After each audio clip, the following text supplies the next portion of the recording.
I took issue with something Daniel Cormier had said a couple of days ago. He was talking with Ariel on ESPN. He simply said that Dana is going to need more than money to get Khabib back.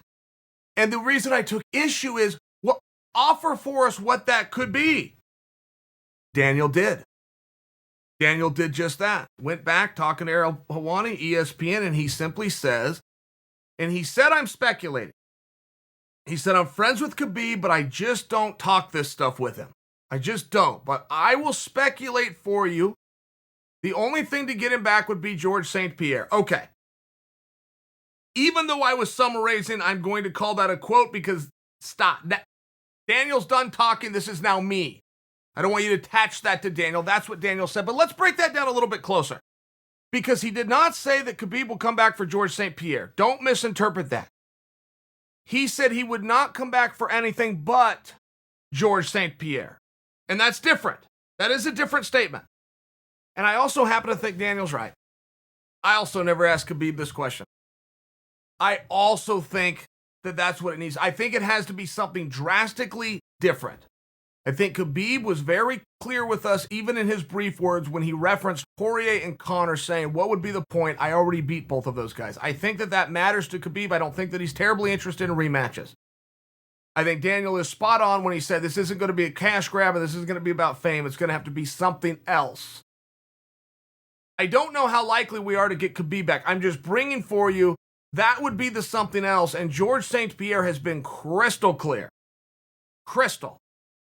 That it has to be Khabib. It has to be for the world championship. Not a super fight, not a payday, not a sold out arena. Khabib, title, or don't call me. Now, what has been very interesting is the night that Khabib retired, many people, myself included, instantly did interviews with George St-Pierre. You guys may recall it. If you don't, it's on the YouTube page and you can find it. But it was within 20 minutes of Khabib retiring because Khabib's retirement directly affects George St-Pierre's career. Because George was only going to come back for Khabib. Oh, and by the way, George had done test cuts with his weight. George trains twice a day, every single day. Only day he takes off is Sunday. This includes vacation. George has a great life. George has a family. He's with them all the time. He takes them places. He lines up workouts. It doesn't matter if he's in Zimbabwe, which is a place George likes to go. Likes to go into the jungle and look at tigers and whatnot. He lines up workouts when he's there. When I tell you he trains twice a day, every day, this is a man of discipline. Give you a George St-Pierre story real fast.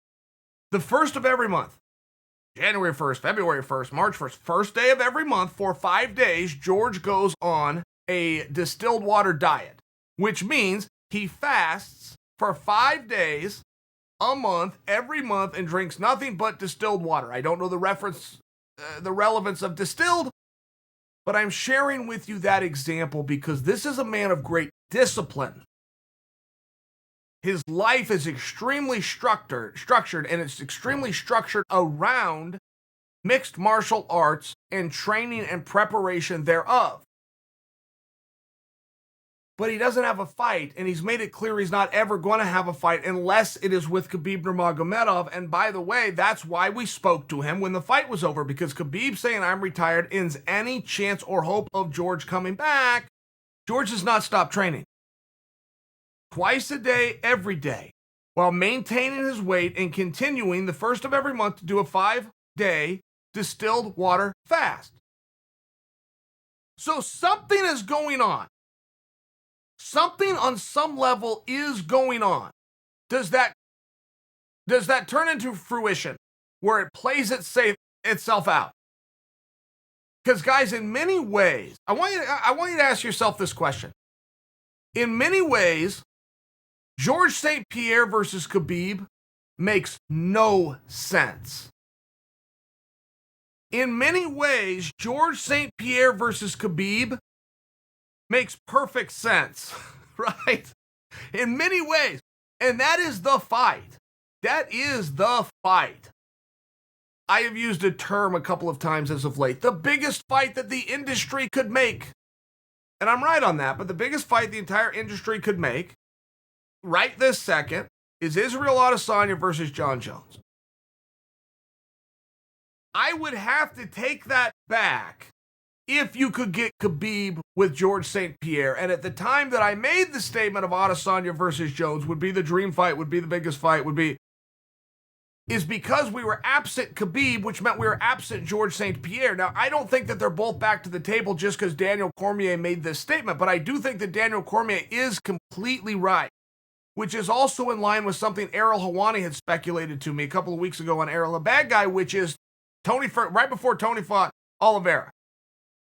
If Tony does not beat Oliveira and destroy, look great doing it, do it handily, we are never going to see Khabib again.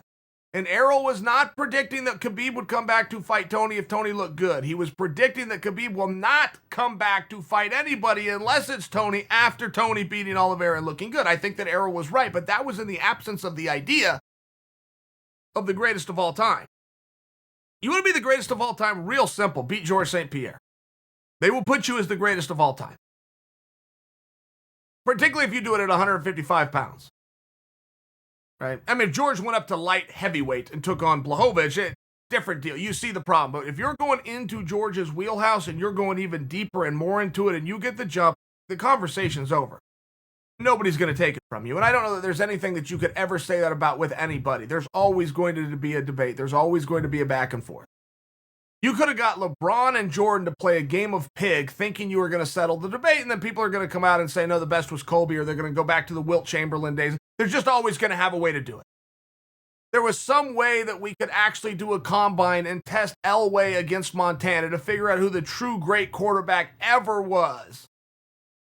Somebody would have just said, no, it's Steve Young. I mean, it's one of those things. If you get Khabib and George together and Khabib gets to jump on George, we're all done talking.